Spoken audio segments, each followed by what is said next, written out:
son las 7, vamos a esperar unos minutillos, ¿vale? Que le demos margen a la gente que se conecte y comenzamos. ¿De acuerdo? También estaba diciendo que vamos a tener oportunidad, si alguien quiere, ahora lo diré, en el chat de YouTube, porque esto se está emitiendo o se va a emitir ya en YouTube. Si alguien en el chat quiere pues, consultar, preguntar algo, pues si tengo oportunidad lo leo y bueno, y lo pregunto, ¿vale? Aquí ya están saludando, tenemos 14 personas conectadas.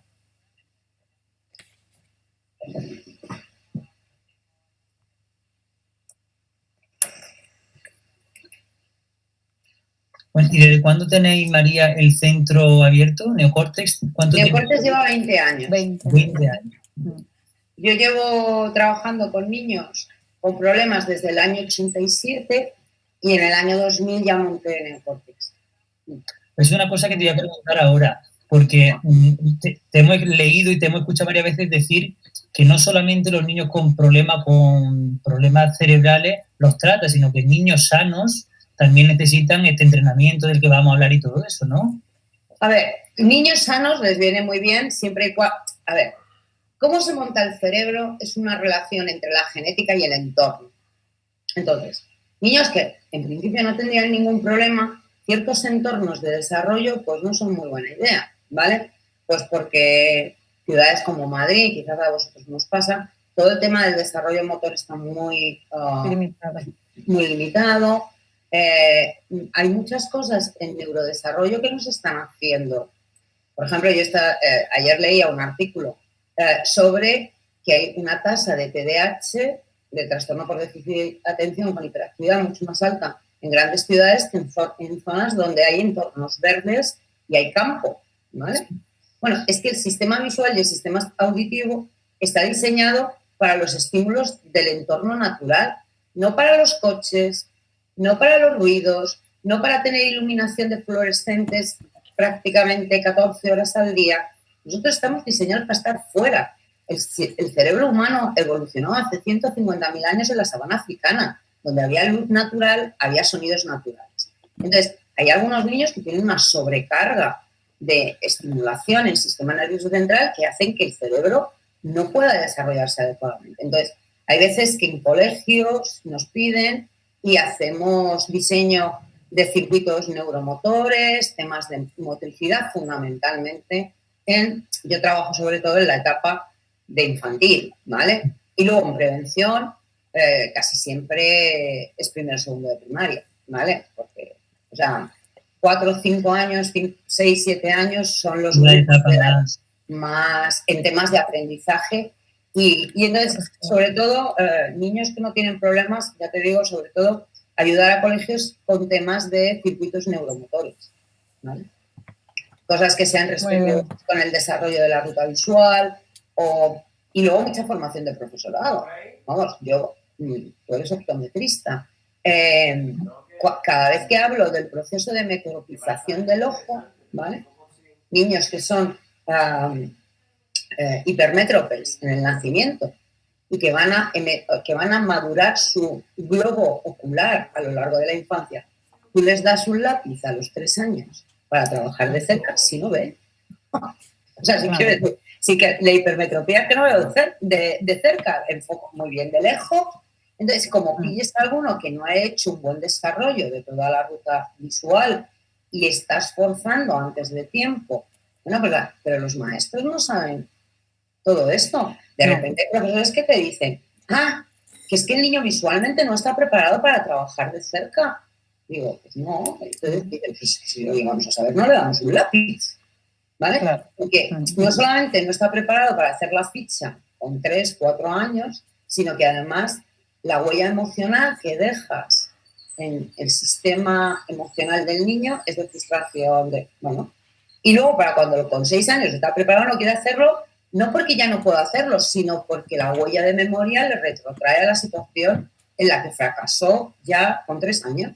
Entonces, pues no tiene ningún sentido. Porque no es momento. Claro, no es el momento. Entonces, por ejemplo, formación de profesores en desarrollo cerebral también hacemos mucho, ¿vale? Porque a lo mejor nosotros no tenemos que ver a todos los niños, pero si los que están con ellos ya saben cómo está funcionando todo esto, pues hombre, ya podemos hacer cosas mucho más respetuosas, ¿no? Claro. Temas, por ejemplo, de audición y lenguaje, todo el tema de las otitis de repetición entre los 18, 20, 24 meses. Claro, si cuando tú estás grabando la fonología de la primera lengua, el niño tiene un paquete de mocos en los oídos y en vez de oír con claridad mesa, casa, silla, coche, oye, porque tiene un paquete de mocos, los mocos luego se van, pero la grabación en el cerebro se queda, ¿vale? ¿Qué va a pasar con todos esos niños en el desarrollo del lenguaje, la decodificación fonológica, la integración de grafía fonema luego? ¿Vale? Claro, Bueno, pues hablar de todas estas cosas con maestros y educadores y tal, pues ya permite que estemos con el foco en otros sitios. Bueno, pues mira, sí, vamos a empezar directamente, porque yo creo que estamos todo lo que tenemos que estar, ya se van añadiendo a la sesión, ¿vale? Tenemos a casi a todo el claustro del Colegio Padre Rejas de Jamilena, aquí ya escuchándote, María. Tenemos María y Rocío, tenemos algunos padres también, algunas familias del cole. Y bueno, os damos la bienvenida a la primera charla de Escuela y Familiar. Hoy ya no estamos casi presentados, pero tenemos a María Jesús López Juez, que es doctora en neurociencia y es directora del Centro de Organización Neurológica Neocórtex en Majadahonda. Y en esta charla me va a acompañar Rocío. Rocío es amiga de Rocío Contreras Castiblanque, que es diplomada en óptica y optometría y dirige el Centro Óptico Calvo Contreras en Baeza. Muy buenas tardes a las dos. Buenas tardes. Tenemos en la sombra, en el backstage, a nuestra amiga y maestra Lola Alcántara, que va a dibujar la sesión, pues bueno, va a recoger todas las ideas principales y muchos detalles de esta sesión. Y está un poco ahí porque está luchando ahí con AstraZeneca, recuperándose de la vacuna. Así que, Lola, muchas gracias por dibujarnos. Y también tenemos que agradecer a Dani, que es nuestro técnico de sonido y de imagen, que está haciendo posible pues, el directo este de YouTube, ¿vale? Pues bueno, empezamos. Rocío, María, ¿a qué os dedicáis? ¿Qué es lo que hacéis en vuestro centro? Rocío, por ejemplo. Vale, pues soy Rocío, tengo el centro en Baeza y la verdad que el principal objetivo que siempre nos planteamos en nuestro centro no es solo que nuestros pacientes pues, tengan una buena agudeza visual, sino que tengan la habilidad siempre de usar esa visión de una forma pues, eficaz y sobre todo confortable, teniendo en cuenta siempre pues, que la visión no es solo ver el 100%, sino que nos permita entender un poco y comprender aquello que vemos. Entonces, un poco pues que nos dedicamos a hacer nuestros exámenes comportamentales y de ahí pues sacamos muchos problemas a nivel visual, sobre todo en niños, ¿vale? Y los proponemos para hacer nuestros programas de terapia visual y poderlos ayudar en esas habilidades que no están del todo como deberían de estar, ¿vale? Entonces, un poco en esa línea de trabajo, es verdad que no llevamos mucho tiempo, no tenemos mucha solera de experiencia, pero bueno, llevamos ya como unos 10 años y continuamente pues intentando formarnos todo lo que podemos, el equipo, porque no solo trabajo yo, trabajan 2 chicas más, optometristas, ¿vale? Y bueno, pues ahí estamos aprendiendo cada día, escuchando a profesionales como María, que nos quedamos embobadas escuchándola, que por eso yo la conocí así a través de cursos y con Pilar Vergara y en fin, pues nada, un poco a raíz de esta ha surgido toda esta idea. Bueno, pues María, cuéntanos un poco qué hacéis en el centro vuestro. Bueno, yo en primer lugar daros las gracias por haberme invitado y tener la posibilidad de llegar a todas vuestras casas y para mí es un placer poder compartir con vosotros este rato. Yo trabajo en Neocórtex, en Majadahonda y en Madrid. Nosotros somos un centro que nos dedicamos al neurodesarrollo, es decir, a estudiar cómo se organiza el cerebro de un niño en las primeras fases de su vida, ¿vale? Y dentro del neurodesarrollo nos dedicamos específicamente a los niños que tienen problemas de neurodesarrollo. Nosotros cuando venimos al mundo, ¿vale? Prácticamente traemos el 99,999% de las neuronas de nuestro cerebro ya formado. Pero este cerebro pesa aproximadamente entre 200 y 300 gramos dependiendo del niño. Y es entre el nacimiento y los 6 u 8 años que vamos a montar el 80% de los circuitos cerebrales entre esas neuronas que ya están formadas en el momento del nacimiento Y esos circuitos neuronales van a ser los responsables de que vayan apareciendo distintas funciones. Entonces hay una primera oleada de funciones que tiene que ver con la parte más sensorial y más motora, que coincidiría con que el niño se pone a caminar, ¿vale? Y se conecta con el mundo. Y entonces el primer grupo de población con el que nosotros trabajamos es con niños que no consiguen o conectarse con el entorno o desarrollar la movilidad. Ahí tendríamos a todos los niños que están diagnosticados de parálisis cerebral o retrasos generalizados del desarrollo. La segunda oleada madurativa de circuitos cerebrales coincide hacia los 2-3 años con la aparición del lenguaje oral, ¿vale? Entonces, en aquellos niños que no consiguen conectar estos circuitos cerebrales, aparecen todas las dificultades de comunicación, lenguaje. Estaríamos hablando de todo el espectro autista, de todos los trastornos específicos del lenguaje, ¿vale? Y finalmente, la tercera oleada madurativa tiene que ver con aquellos circuitos cerebrales que van a permitir que los humanos hagamos un cambio cognitivo muy importante que nos va a dar paso a la lectoescritura, que es toda la interpretación de símbolos visuales y auditivos de tipo abstracto. Cuando un niño tiene dificultades en organizar este tipo de circuitos, sintomatológicamente vamos a ver niños con dificultades del aprendizaje, lo que antiguamente se llamaba la dislexia, la disgrafía, la discalculia y, bueno, en estos últimos tiempos todo lo que tiene que ver con la activación del lóbulo frontal y todo lo que es el trastorno por déficit de atención con o sin hiperactividad. Entonces, nosotros en realidad trabajamos evaluando qué herramientas neurológicas tiene el niño, qué herramientas neurológicas le faltan en función de su grupo de edad y diseñando programas de estimulación neurológica para entrenar esos circuitos cerebrales en su vida, ¿vale? Y básicamente a eso nos dedicamos. Bueno, un poco interesante. Pues María, hoy vamos a hablar de ruta visual, ¿vale? A gente o a personas como yo que no somos expertos en esto, ¿de qué vamos a hablar? ¿Qué significa ruta visual? Porque según me habéis dicho y hemos leído, no es ver bien, no es la visión, ¿qué es la ruta visual? ¿Contestas tu, Rocío, o me animo yo? Venga, me animo vale. yo sí que. A ver, venga, hazlo. Vale. Nosotros en realidad por ruta visual entendemos, primer punto, el órgano receptor que es el ojo, ¿vale? Que tiene que estar sano, que tiene que estar funcional, etcétera, ¿vale? El órgano receptor del ojo, normalmente la responsabilidad es del oftalmólogo. Si hay problemas de salud ocular, pues es un oftalmólogo el que se va a encontrar con él. Pero esto sería como el primer tramo de la carretera, es lo que yo llamo la vista, ¿vale? Y luego, a partir de ahí, hay una carretera, ¿vale?, que es el nervio óptico, que viaja por distintos niveles cerebrales hasta llegar al córtex visual. Y a todo eso yo lo llamo la visión, ¿vale? ¿La visión qué sería? ¿Qué hace el cerebro con lo que le mandan los ojos? Entonces, podemos enfocar de lejos, podemos enfocar de cerca, podemos hacer cambios de enfoque papel-pizarra, podemos ver que esto es un círculo, que es color rojo, que es color verde, que es color amarillo, ¿vale? Podemos tener atención visual, podemos no tener atención visual. Todas estas funciones no están en el ojo, están en el cerebro. El cerebro es el que localiza en el espacio dónde está el estímulo visual, si está a la corta distancia, una función que yo creo que se entiende perfectamente, ¿vale? Por ejemplo, es la coordinación ojo-mano. La coordinación ojo-mano no está en el ojo ni está en la mano, está en el cerebro, en las áreas de la coordinación del cerebro. Si esas áreas de coordinación ojo-mano han madurado, pues el niño podrá coger un lápiz y colorear un círculo. Si las áreas motoras de la coordinación ojo-mano del cerebro del niño no han madurado, pues no podrá hacerlo. Ya le puedo dar una ficha, no 50 fichas, que si no tengo la herramienta neurológica de coordinación ojo-mano. Entonces, hablamos de visión, ¿vale?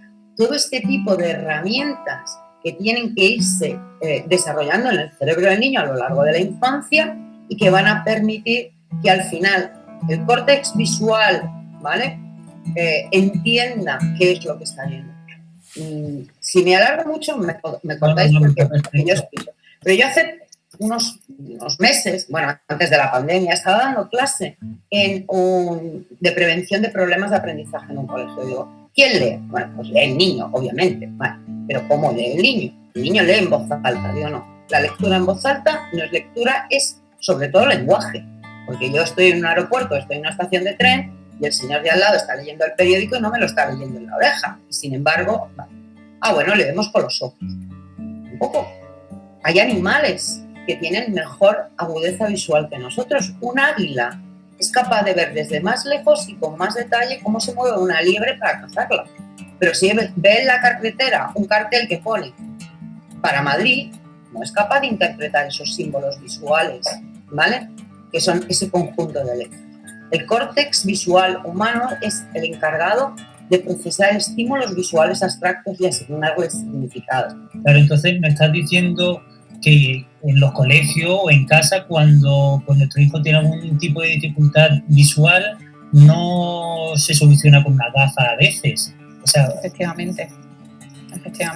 Es así. Yo, de hecho, hace poquito, la semana pasada, tuvimos el caso de una niña que vino, tenía una sintomatología, se le corrigió con su gafa, venía de otro centro y el problema seguía estando. Entonces tuvimos que hacer otro tipo de pruebas y ver cómo estaba la eficacia de ese sistema visual para ver si había problemas en la advergencia, en la oculomotricidad, en el enfoque, y efectivamente, como así fue, había una insuficiencia de convergencia y hubo que prescribir una serie de lentes especiales para que esa sintomatología se redujera, obviamente. O sea, que no siempre está en la prescripción de un defecto refractivo. Claro, a ver, para padres, si nos están escuchando, yo siempre digo, mira, yo tengo problemas de vista, ¿vale? En los últimos años he desarrollado presbicia. Esto es un problema de vista. Pero en principio yo voy a decir que no tengo problemas de visión. Leo, conduzco, escribo, mi cerebro procesa adecuadamente. Bueno, puedo tener problemas de vista y no tener problemas de visión. Puedo tener problemas de visión y no tener problemas de vista, ¿vale?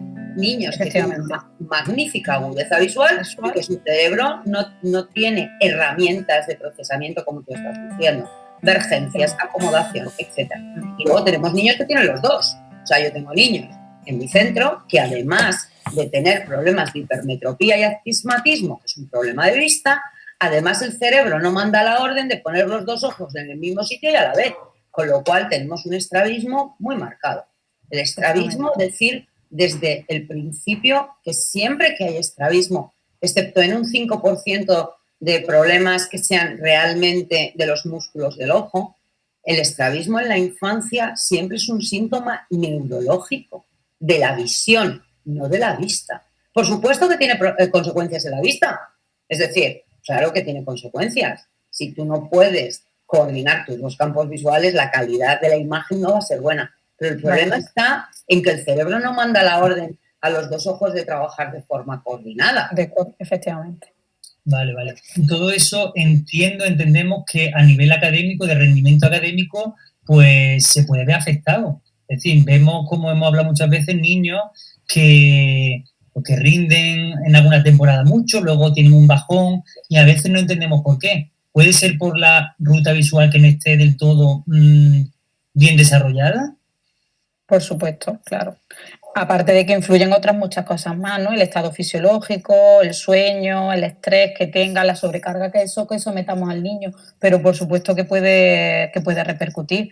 Está claro que si las habilidades visuales no están en su óptimo nivel, pues por supuesto que el rendimiento académico va a bajar. Incluso muchos diagnósticos que igual tuvimos otro caso de otro chico que estaba diagnosticado de un TDAH y realmente nos estábamos enfrentando ante una insuficiencia de convergencia brutal. Entonces era inevitable que ese niño rindiera al máximo de su potencial cuando llevaba una hora de clase. Claro, ese niño desconecta y ¿qué es lo que hace? Pues dar la lata en clase. Y realmente estaba diagnosticado un TDAH. Sin embargo, cuando se le hizo el examen visual, vimos que había unas carencias muy importantes. Entonces creo que antes de nada pues habría que hacer el examen correspondiente. Yo decir que en el caso del TDAH, ¿vale? Creo que es muy, muy importante decir que una de las herramientas visuales más importantes que tenemos que desarrollar en el niño son las fijaciones. Es decir, soy capaz de poner los dos ojos en el mismo sitio y a la vez una cantidad de tiempo suficiente, ¿vale? Porque si no, cada vez que yo enfoco, hago una fijación, cada vez que pierdo la fijación, estoy perdiendo la atención. La atención. ¿Qué es primero, las fijaciones o la atención? Primero son las fijaciones. yo no puedo tener más atención que el lapso de tiempo que me dura la fijación. Entonces, yo hago una fijación y atiendo.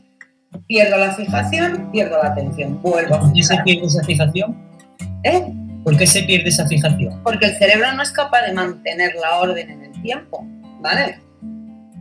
Y estamos hablando que a lo mejor hay niños que pueden tener esa fijación muy corto en el tiempo. Claro, yo por ejemplo puedo evaluar a un niño y le digo las fijaciones y yo puedo considerar que en este grupo de edad tenemos que tener 10 segundos de fijaciones. Si estoy en 3 segundos de fijaciones, es muy escaso, ¿vale? O sea, tú no puedes ir a primero de primaria a leer una frase con 3 segundos de fijaciones.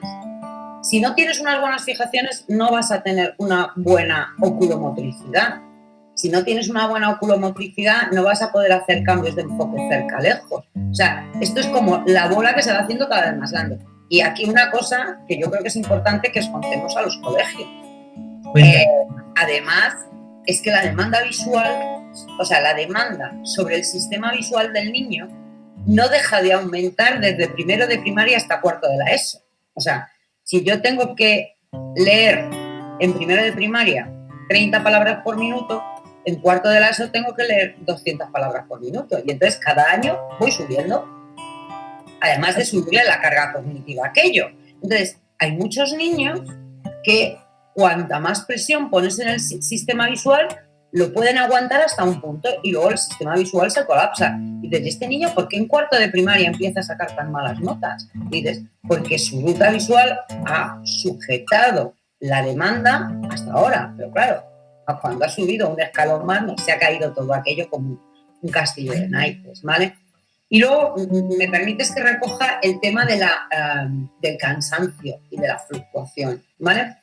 Probablemente la ruta visual es la ruta, bueno, primero es la ruta más potente de entrada de información al cerebro, ¿vale? El nervio óptico tiene 1 millón de fibras, el nervio auditivo tiene 40.000 fibras, no tiene nada que ver la cantidad de energía que requiere mantener funcionando la ruta visual. De hecho, yo si estoy cansada no me doy golpes en el brazo, ni me tapo las orejas. Lo primero que hago es llevarme la mano a los ojos, cansado estoy. Porque el requerimiento de oxígeno, de nutrientes y de ciclos de sueño que requiere la ruta visual es altísimo. Entonces, eso nos va a producir muchas veces mucha fluctuación en el rendimiento académico del niño, porque hay mucha fluctuación en las herramientas visuales.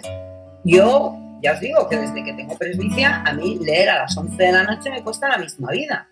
Bueno, pues es que hay algunos niños que lo que les cuesta la misma vida es las 11 de la mañana. Han funcionado muy bien de 9 a 11, pero a las 11 ya su trabajo de cerca baja mucho, o baja mucho del lunes al viernes, o baja mucho de principio de trimestre a finales de trimestre, o de principio de curso a final de curso. O sea, realmente a mí no deja de sorprenderme que los padres lean cuentos con sus niños a las 10 de la noche, que es cuando la ruta visual del niño está más acotada. Y es la tarea más sofisticada. Yo soy el primero que lo hace, ¿eh? Tenemos que cambiar entonces la rutina, ¿no? No, pero a ver, tú les puedes leer un cuento a los niños, pero no le puedes pedir al niño que lo lean. ¿Vale? ¿De acuerdo? Porque su ruta visual está tan agotada que realmente no tiene recursos para una de las tareas más sofisticadas del cerebro humano, sobre todo en niños que están empezando a aprender a leer. Vamos, acuéstale a las 8 de la tarde, lo levantas a las 6 de la mañana y a las 6 de la mañana no sabes lo bien que vamos a leer. Otra cosa es que culturalmente esto nos cuadre, ¿vale? Pero biológicamente sería lo que tendría que ser. Y todo esto... María. Perdona, habla Rocío, perdona. No, que iba a preguntar, ¿y el estrés también cómo influiría, María, en esta situación? Vamos, en la ruta visual. Vamos. La ruta visual es muy sensible al estrés, muy sensible al estrés, ¿vale? A ver, no sé si podemos entrar en tanta profundidad, pero yo a los padres les recomiendo echar un vistazo al tamaño de la pupila de tu hijo por la mañana cuando desayuna y el tamaño de la pupila por la noche cuando está cenando. El tamaño de la pupila está regulado por un sistema dentro de lo que es el sistema nervioso autónomo por la rama del simpático y la del parasimpático. Ver que un niño tiene las pupilas dilatadas por la noche es una de las mejores maneras de observar cómo está activado esa rama del cerebro que hace que cuando tú estás con mucho estrés, que es la rama del simpático, abres el campo visual, con lo cual tengas unas pupilas hiperdilatadas, ¿vale? Este sistema estaba preparado cuando estábamos en la sabana africana para ver por dónde venía el león. El problema es que el león, a día de hoy, en los niños puede venir de muchos sitios. Entonces, al final del día, los niños pueden tener muchísimo estrés visual, muchísimo estrés. Bueno, y no vamos a entrar en el tema de las pantallas, pero las pantallas generan mucho estrés visual en la ruta del niño. Podemos entrar sin problema, porque es cierto que en los últimos años, y en el colegio lo hemos hablado alguna vez, estamos viendo que niños con resultados académicos excelentes están pues bajando el rendimiento. Y uno de los factores que vemos común en ese tipo de niños es el uso de pantallas, videojuegos, móviles, etcétera. Entonces nos hemos planteado el año pasado más que quizás, pero nos hemos planteado pues eso, hablar o ver cómo podemos concienciar, formarnos, evitar el tema de uso de pantallas en edades tan tempranas. Bueno, yo creo que antes o después alguien va a legislar que no van a poder usar pantallas por debajo, imagínate, de los 12 años. Estoy poniendo una edad. A ver, el Estado legisla que por debajo de los 18 años tú no puedes coger un coche, que es una pieza de tecnología, porque puede ser peligrosa para tu vida, porque te vas a estampar contra un árbol, ¿vale? Pues en algún momento el Estado puede legislar que niños más pequeños de 12 años no puedan tener acceso a las pantallas. Tiene mucho que ver con el estrés visual. Estamos viendo claramente una bajada de la calidad del lenguaje. Todo el tiempo que están en una pantalla no están hablando. Pero luego estamos viendo unas alteraciones en los ciclos de sueño altísimos, ¿vale? Las pantallas tienen una luz blanca azulada que informa al cerebro que se está haciendo de día, con lo cual se desestabilizan todas las hormonas de entrar en ciclo de sueño. Las pantallas en niños pequeños y en adultos, pero en niños pequeños especialmente generan insomnio. Y pocas horas de sueño implican bajada de rendimiento académico al día siguiente. Esto está más estudiado que estudiado. Entonces yo siempre digo que a partir de las 7, las 8 de la tarde, un niño no debería estar expuesto ni a un ordenador, ni a un móvil, ni a una tablet, ni a la televisión, ¿vale? Porque eso desregula su ciclo de sueño, que es lo más potente que podemos hacer para que el cerebro descanse y al día siguiente pueda dedicarse al aprendizaje. Hablemos un poco de eso, del descanso, del sueño, que lo hemos hablado en algún otro foro. ¿Cómo de importante es el sueño para tener un sistema visual potente? Es que es fundamental, o sea, el descanso, el sueño nos resetea el organismo, nos resetea todo, ¿vale? Entonces hace que se consolide la memoria, es fundamental estar descansado y es verdad que los niños hoy día duermen poquito, ¿vale? Al igual que, por ejemplo, el tema de salir a la calle, el deporte, es que es fundamental, porque muchas veces lo que decimos, también el aprendizaje es necesario estar en movimiento para hacerlo, entonces un poco que el sueño es fundamental en este sentido, al igual que el movimiento. Esto habláis vosotras mucho de la relación entre lo visual y lo motor. Qué importante es moverse en el mundo y relacionarse con el entorno. Bueno, a nivel de neurodesarrollo, la ruta visual es la menos desarrollada en el momento del nacimiento. Los niños son funcionalmente ciegos cuando nacen. O sea, si tú vas a la clínica porque ha nacido un bebé, tienes que tener un cuidado extremo con las cámaras de fotos porque los bebés se deslumbran, porque no son capaces ni de regular la cantidad de luz que está entrando. Es decir, siendo la ruta menos desarrollada en el momento del nacimiento, va a convertirse en la ruta más potente de entrada de información en el cerebro del niño y del adulto. Durante los primeros años de vida, la activación de la ruta visual se da ligada a la movilidad. El niño conecta su ruta visual cuando sale a explorar el mundo desde el punto de vista motor. Si tú no te mueves, no tienes exploración del mundo. Fijaros, es tan fácil, bueno, no sé si es tan fácil, pero yo uso mucho el ejemplo de, a ver, ¿quién ha traído el coche? ¿Papá o mamá? ¿Vale? Vale, el que ha traído el coche ha entrado en Majadahonda por una rotonda. ¿Tú sabes qué rotonda? Efectivamente, ¿vale? Yo traía el coche, no sé muy bien cómo se llama la calle, pero sé que había una gasolinera, una rotonda, una fuente. Y al copiloto le preguntas, ¿cómo era la rotonda? Y dice, no tengo ni idea. La información visual no se graba igual si tú diriges el movimiento que si vas de copiloto, ¿vale? Así que no se monta igual la ruta visual de un niño que está gateando en el salón de su casa y que está calculando distancias y que está calculando dónde está el mueble, dónde está la mesa, dónde está el sofá, que el niño que va de copiloto con su madre o con su padre y no tiene oportunidades de grabar esa información visual.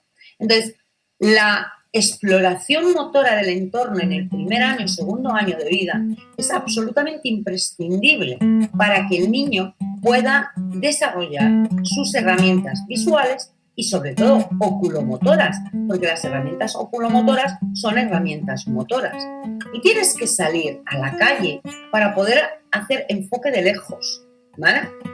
Y tienes que poder mirarte la mano para hacer enfoque de cerca. Tienes que poder hacer cambios de enfoque cerca, lejos, lejos, cerca, de forma eficaz. Luego, cuando estás en el colegio, tú tienes que poder enfocar a la pizarra, enfocar a un papel, volver a enfocar a la pizarra y hacer estos cambios de enfoque rápidamente. Porque como gastes mucho tiempo, para cuando tú tienes que copiar la cuenta de la pizarra, te la han borrado. Cada vez que tienes que buscar dónde está el número, las unidades, las escenas, dónde están colocadas y transportarlas al papel, constantemente estás haciendo cambios de enfoque cercano. El niño que tiene automatizado eso de la primera infancia, no sabéis qué bien copia de la pizarra. Y el que no lo tiene automatizado es incapaz de apuntar los deberes en la agenda.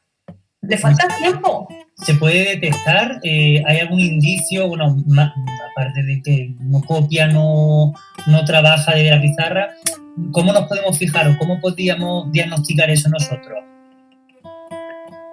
Por ejemplo, cuando pones a un niño a leer, nosotros muchas veces cuando pasamos los test de lectura, te das cuenta como hay niños que se saltan líneas y obviamente pues te das cuenta de que esos ojos no están llevando la coordinación que necesitan, esa culomotricidad no está bien desarrollada.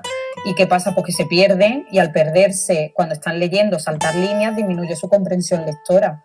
Entonces, pues son niños que tienen muchísimas más dificultades, que en ese sentido la oculomotricidad y el movimiento, las primeras fases iniciales del desarrollo, es que es fundamental, porque creo que van unidos de la mano en ese sentido. O sea, nosotros, por ejemplo, nos encontramos muchísimo en gabinete, insuficiencia de convergencia, problemas de enfoque, pero yo casi reseñaría mucho más una malísima oculomotricidad, el control de los movimientos oculares es nefasto, pero es que incluso en niños de 7 y 8 años, o sea, cuando eso a lo mejor a los 5 años debería ya de estar perfectamente estructurado.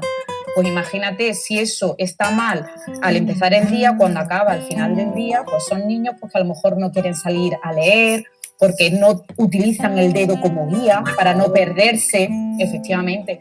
Sin ir más lejos, la semana pasada una mamá decía que es que ella utilizaba su dedo como guía para su hijo.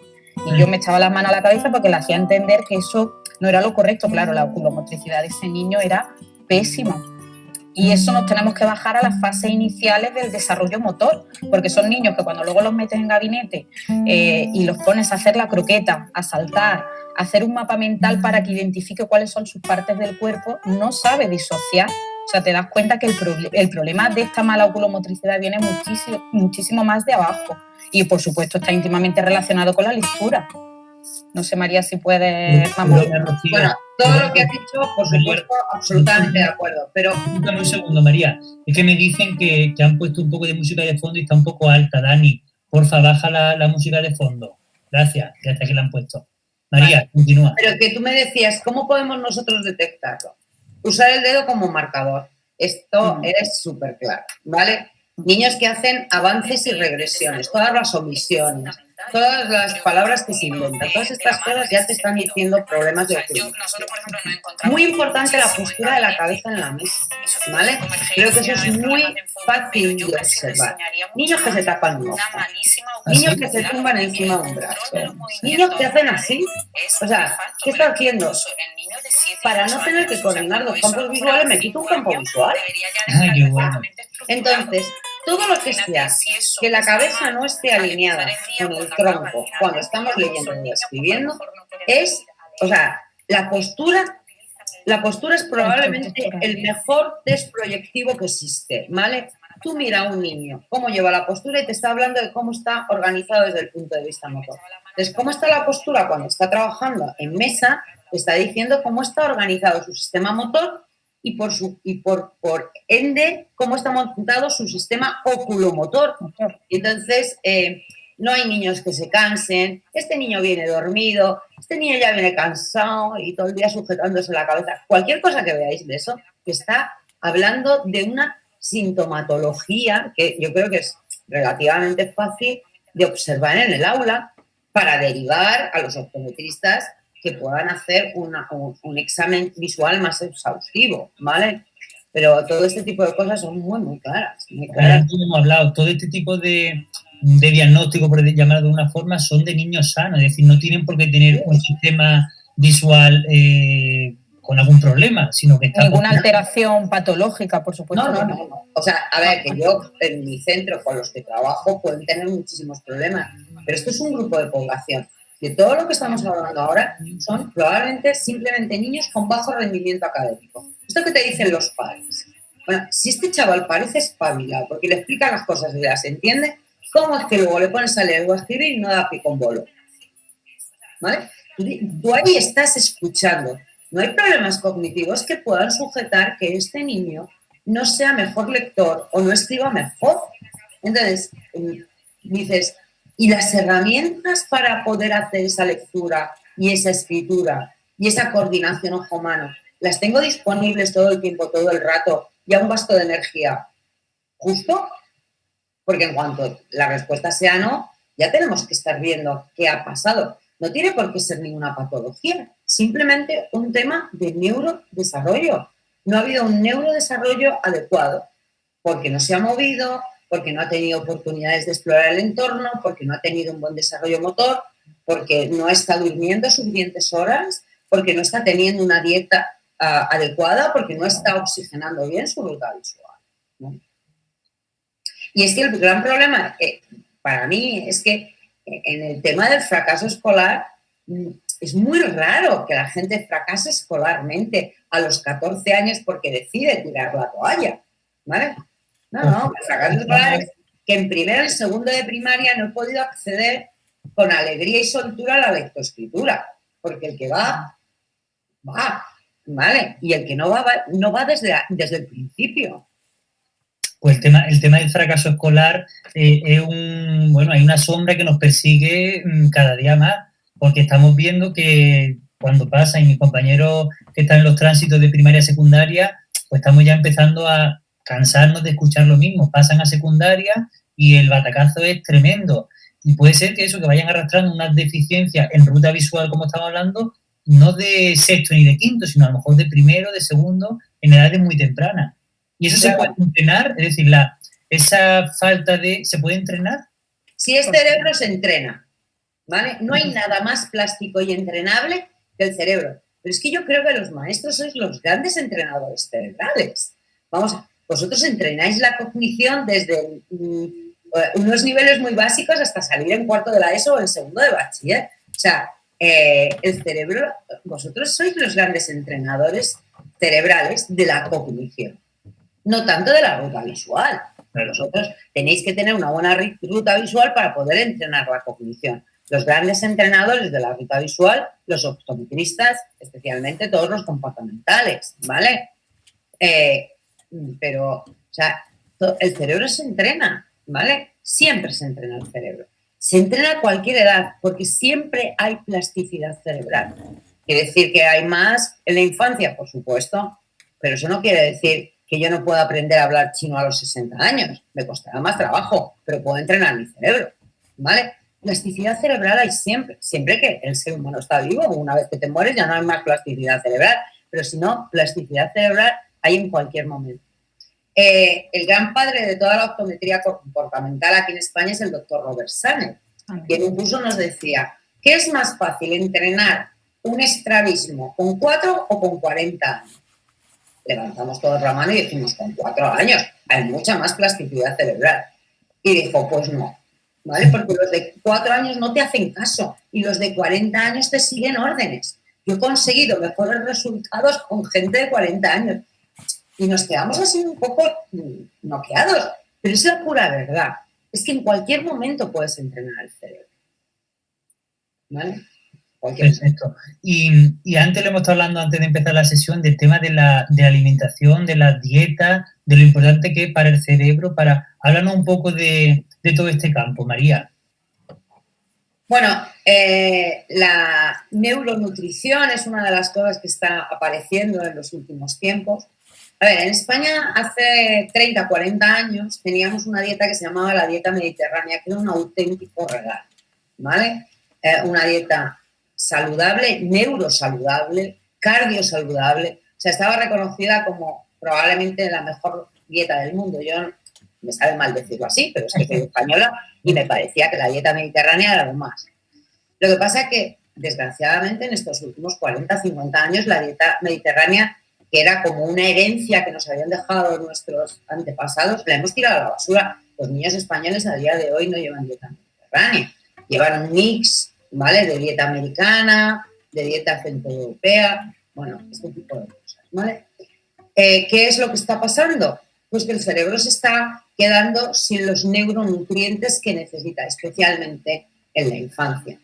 Necesita abundancia de agua, no digo de refrescos, no digo de leche, digo de agua, ¿vale? Agua no es falta de nada, sino de agua. ¿Vale? El cerebro necesita agua, necesita vitaminas y minerales que se aportan a través de la fruta y de la verdura, ¿vale? Necesita ácidos grasos omega 3, ¿vale? El omega 3 es el aceite de pescado azul. Los dos zonas más ricas en omega 3 de nuestro organismo es la retina y el córtex cerebral, ¿vale? Hay niños que no toman sardinillas, ni boquerones, ni salmón desde hace años. Yo me pregunto, ¿de dónde sacará su cerebro estas grasas de calidad, ¿vale? Sin embargo, el cerebro no necesita azúcar, no necesita colorantes, no necesita excitantes, ¿vale? Y esto está dentro de la dieta de los niños, ¿vale? Los azúcares refinados. Hay una frase de una especialista en nutrición austriaca que dice glicemia establemente ágil. Tú tienes que mantener el nivel de azúcar que hay en tu sangre estable para que el cerebro pueda trabajar. Todos los picos de hiperglicemia cuando te comes un bollo, de hipoglicemia cuando hay que retirar todo ese azúcar, los picos de hiperglicemia dan unos problemas de rendimiento cerebral terribles, ¿vale? Así que un niño que desayuna leche con cereales o leche con bollería, que no ha tomado nada de fibra, que no ha tomado nada de fruta, que no ha tomado nada de proteína en el desayuno, ¿vale?, va a tener un rendimiento académico muy escaso durante la mañana. Ese cerebro había necesitado tomarse una tostada de pan con aceite y tomate, ¿vale?, que es realmente el desayuno, el almuerzo que teníamos hace 50 años. ¿Para qué? Para que ese pan libere hidratos de carbono complejos, para que ese aceite aporte grasas de calidad, para que ese tomate aporte vitaminas, ¿vale? Ese niño necesita comerse una pieza de fruta, ese niño necesita tomar legumbres, carne, pescado, huevos. Si no estamos hablando de nada muy raro, ¿eh? Estamos hablando de volver a la dieta mediterránea. Estamos hablando de bajar muchísimo la bollería industrial, la galletería industrial y los azúcares. Estamos hablando de tomar fruta y verdura, ¿vale? O sea, yo creo que vosotros tenéis una gastronomía de una riqueza. El gazpacho, las tomates, las ensaladas, el aceite de oliva, los panes de calidad. Si no estoy hablando de que tengamos que hacer una dieta extraterrestre, si lo que tenemos que hablar es menos bollería estuchada de esta que está llena de colorantes y conservantes. Pero es que esto no es la dieta mediterránea, esto es otra cosa. Claro, ¿vale? Que nosotros quizás en los coles pues ahondamos mucho año tras año en lo importante que es un desayuno, pero no un desayuno, un almuerzo, una cena pues equilibrada, mediterránea y tal, pero no sabemos qué consecuencias cerebrales trae el no tener esa dieta. Entonces, claro, es que es súper interesante lo que nos cuenta, es que necesita el cerebro esos alimentos. Sí, claramente, claramente. Sobre todo porque además es que el cerebro que pesa esos 200, 300 gramos en el momento del nacimiento va a llegar a pesar 1,4 kg, ¿vale? ¿De qué? De proteínas y de grasa y de agua, no de azúcares. El cerebro necesita azúcar para funcionar, pero la estructura cerebral son grasas de calidad, proteínas de calidad y agua. ¿Vale? Y hay que construir ese trocito de chicha con los mejores materiales posibles. Bueno, este trocito de chicha de aquí arriba, ¿vale? Entonces es muy importante cuidar la parte de la biología. Antes hablábamos del sueño, ¿vale? La ruta auditiva, que ya hablaremos de ella, la ruta auditiva no se desconecta por la noche. Tú sigues oyendo ruidos. Es muy importante, ¿vale?, que una de las rutas sensoriales te mantenga alerta. Aquellos de nosotros que tenemos niños, duermes con la oreja así por si acaso el niño llora por la noche. Y sin embargo, desconectamos completamente la ruta visual. Esa es la característica de dormir, de cerrar los ojos y desconectar la ruta visual. Es tan importante para la ruta visual tener un tiempo de reparación, de reelaboración de neurotransmisores, de vainas de mielina, etcétera. Y eso se hace por la noche. Es como decir, mira, en una carretera por la noche cortan la carretera para poner el asfalto, para pintar y para poner la señalización, para que al día siguiente los camiones puedan viajar. Bueno, pues en la ruta visual viajan camiones, trailers de información grandísimos por la noche. Hay que asegurarse que esa ruta se construye cuando no está hecha y se repara cuando ya está hecha. En la ruta visual no puede haber baches. Eso se hace por la noche. Con materiales disponibles. Si no hay materiales tampoco se hace. Pero ya poniendo un poco y concluyendo un poco la sesión, es que estamos hablando de todo lo importante que es cuidar esta ruta visual. Pero nos damos cuenta, lo que hemos hablado antes, que hay niños y adolescentes que pasan años tras años con un déficit en esa ruta visual, ¿sí?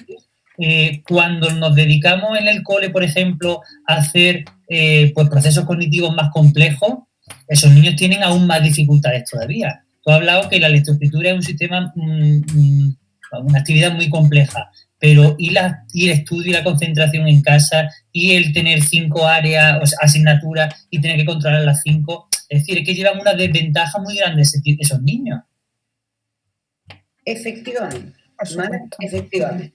Y tú además puedes ser cognitivamente brillante. A ver, mira, el CI de un ser humano, yo no me meto porque creo que es súper complejo hablar de inteligencia, hablar de CI, de todas estas cosas. Me parece que hay verdaderas guerras de religión entre los psicólogos y tal, ¿vale? Pero yo diría que el CI es como la potencia de motor de un coche, ¿vale? Entonces, tú puedes ir a 80 kilómetros por hora, entonces no debes de tener un motor muy potente, ¿vale? O puedes ir a 120 kilómetros por hora y puedes tener un motor muy potente. Pero no se nos olvide que la velocidad del coche no solamente depende de la potencia del motor, sino que depende de las ruedas, ¿vale? Y el coche no puede ir más deprisa que la rueda más lenta, ¿vale? ¿Cuáles son las 4 ruedas fundamentales? Las 4 herramientas básicas de todo esto. Fisiología, nutrición, respiración, ciclos de sueño. Visión, audición y lenguaje. Y motor, ¿vale? Y creo que en este ejemplo me vais a entender muy bien. Probablemente Stephen Hawking era de las mentes más clarividentes del mundo occidental, pero como le faltaba la rueda motora, ¿creéis que podía hacer gran cosa? Bueno, porque tenía sustitutos de la rueda motora, que era un ordenador o lo que sea. Pero si no hubiera tenido un ordenador, hubiera estado en una residencia de ancianos mirando la televisión con 0 movilidad y seguiría siendo igual de inteligente, pero no podría haberlo demostrado. Entonces, ¿qué es el neurodesarrollo? El neurodesarrollo es poner las ruedas y ajustar las ruedas. Entonces, tú puedes tener chavales brillantes cognitivamente que si la rueda visual no tira, el desarrollo académico de ese niño va a estar hipotecado porque la rueda visual no le permite correr, ¿vale? Y cuanto más larga sea la carrera, más se le va a desajustar esa rueda, ¿vale? Entonces, creo, por eso, a ver, tiro para mi campo, por eso creo que el neurodesarrollo es tan importante, ¿vale? Pero también tiro para el campo de Rocío. Menos mal que existen profesionales que cuando ha terminado el neurodesarrollo son capaces de ayudar a los niños a hacer ese ajuste de ruedas que ellos no han podido hacer solos, porque aquí tampoco pasa nada, o sea, a cada uno le toca el cerebro que le toca en la rifa de cerebros, no que a mí me ha tocado un cerebro que para ajustar la rueda visual, en vez de necesitar 5 años, voy a necesitar 8, ¿vale? Bueno, pues te tendré que dar la oportunidad. Si somos buena gente y entendemos que el niño no lo hace aposta, pues si el niño lo necesita, le echaremos una mano, ¿no, Rocío? Por supuesto. Claro, pero que en vuestro caso, ese niño que no tiene herramienta visual está en clara desventaja para hacer un buen desarrollo cognitivo con respecto a él mismo y para hacer un desarrollo cognitivo a nivel de edad con respecto a los de su clase. Claro, y podemos encontrarnos también en esto que está explicando tan brillantemente, niños que destacan en ciertas áreas, y en las más motoras quizás, en la educación física, en las artes plásticas, pero quizás cuando le pedimos que estudie, que memorice, que trabaje, que rinda en escritura, ahí lo vemos que falla y tenemos muchos niños. No todos van a ser por esto que estamos hablando, pero quizás un porcentaje de esto pues sea porque tenga una deficiencia en este campo. Cuanto mayor sea su exigencia visual, si ese es el punto en el que lo tiene mal, pues peor va a ser su rendimiento académico, está claro, porque la exigencia a medida que va pasando de curso es mayor, su demanda visual es mayor y el nivel de concentración que necesita es mayor. Si hay una carencia a nivel visual que le está impidiendo, pues obviamente va a ir arrastrando una serie de dificultades que se va a ir haciendo la bola cada vez más grande. Sobre todo porque lo que decía anteriormente Rocío, y es lo que vemos todos los que estamos trabajando, el tema oculomotor, fijaciones, seguimientos acálicos, todo especialmente a la corta distancia, ¿vale? Es donde está más comprometido.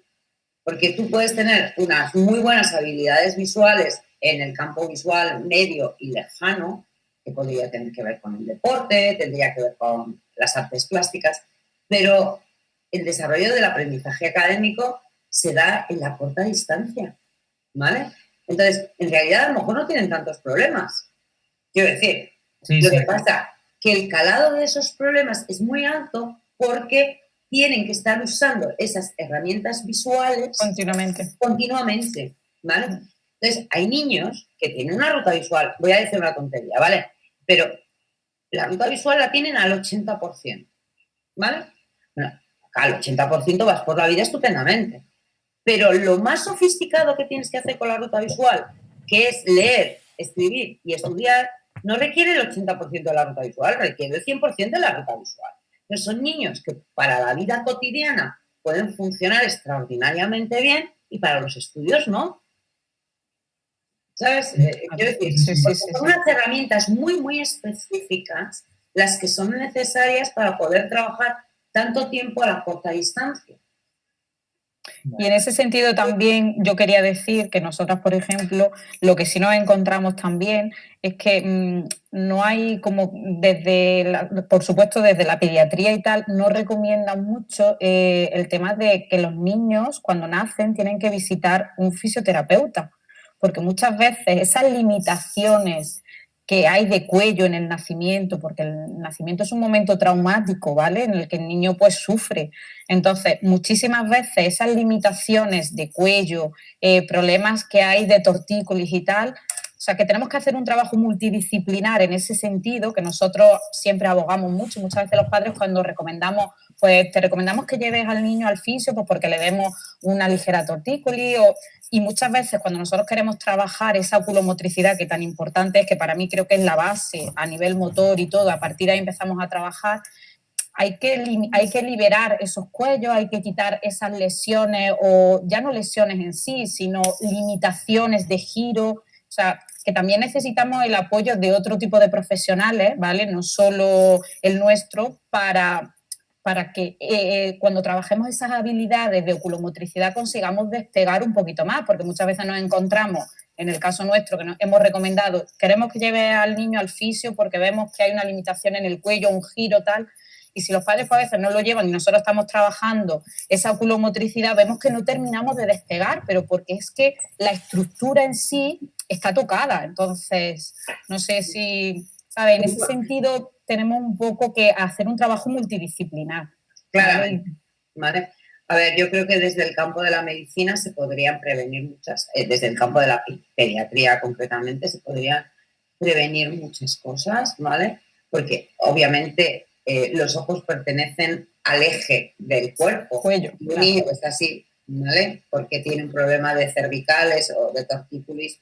Bueno, yo no sé cuántos habrás visto tú, pero niños que se han roto la clavícula en el parto, hay muchísimos, ¿vale? O sea, los giros que hay que hacer, los ginecólogos hacen 3 giros, ¿vale? Que los llaman la coronación, para ayudar a que la cabeza gire por el canal del parto. Si en uno de esos giros hay alguna luxación o cualquier cosa, realmente ahí hay una lesión, ¿vale?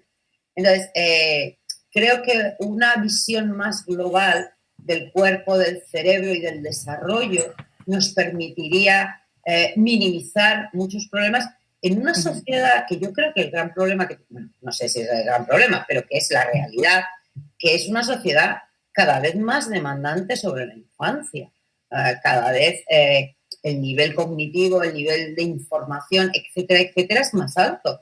Los niños tienen, o sea, pues a lo mejor, no sé, pues obviamente no parece que una pequeña tortícolis sea un gran problema de salud, pero resulta que en un mundo tan complejo como el nuestro tiene unas consecuencias de falta de alineación de los campos visuales, que a la vez nos lleva a tener una mala oculomotricidad, que a su vez nos lleva a tener problemas de lectura, que a su vez nos lleva a tener un fracaso escolar, que a su vez nos llega a que tú no puedas hacer con tu vida aquello que querrías. Y dices, a ver, pues has montado una bola de nieve de un tamaño tremendo, ¿vale?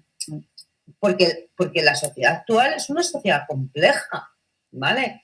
Entonces, creo que desde la pediatría, desde la salud, de los que trabajamos en educación, de los que trabajan en terapias, desde el sistema escolar, deberíamos poner un poco encima de la mesa todo este conocimiento para que la infancia tenga oportunidades de salir adelante. Yo algunas veces digo, si estás en una silla de ruedas ya todo el mundo es comprensivo contigo, pero como andes y no leas, tienes un problemón. Bueno, pues vamos a ir poniendo punto y final a esto. Se ha pasado la hora volando, la verdad. Vamos a hablar en la próxima charla, que será el día 25, jueves, pues de la ruta auditiva, ¿vale? Que ya hemos dado unas muy pequeñas pinceladas y estarán pues algunos profesionales de nuestro cole que se dedican más a la comunicación, a la audición y lenguaje, que seguramente aporten muchísimo más que yo a esta charla. Y como colofón, María, ¿podemos cuidar la ruta visual? Es decir, todos los órganos o herramientas que influyen en la ruta, ¿se pueden cuidar? Claro. Un final para esto. ¿Cómo cuidamos nuestra ruta visual? Desde mi punto de vista, en primer lugar, una buena alimentación, unos buenos ciclos de sueño, ¿vale? Actividad fuera de casa a la larga distancia y trabajo motor, ¿vale? Y luego, cualquier signo visual que tengáis, hablar con un optometrista, ¿vale? Quiero decir, ante la más mínima duda es mejor que te tranquilice y te diga, tráeme al niño dentro de 6 meses y le volvemos a echar un vistazo, a que lo lleves 6 meses después y hayamos hecho pasar un calvario a estos niños. Los problemas visuales van a tener un efecto muy importante sobre su autoestima. Todos estamos muy preocupados por el desarrollo emocional del niño y realmente un niño con problemas visuales, donde más sufre, ¿vale? Aparte de los problemas académicos, es en su autoestima. Es que los de mi clase leen y entienden lo que leen.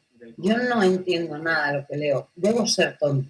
Y en realidad no eres tonto, cariño. En realidad tienes muchísimos problemas visuales. Pero el niño no te va a decir yo tengo problemas visuales. Te va a decir todo este tipo de cosas, ¿vale?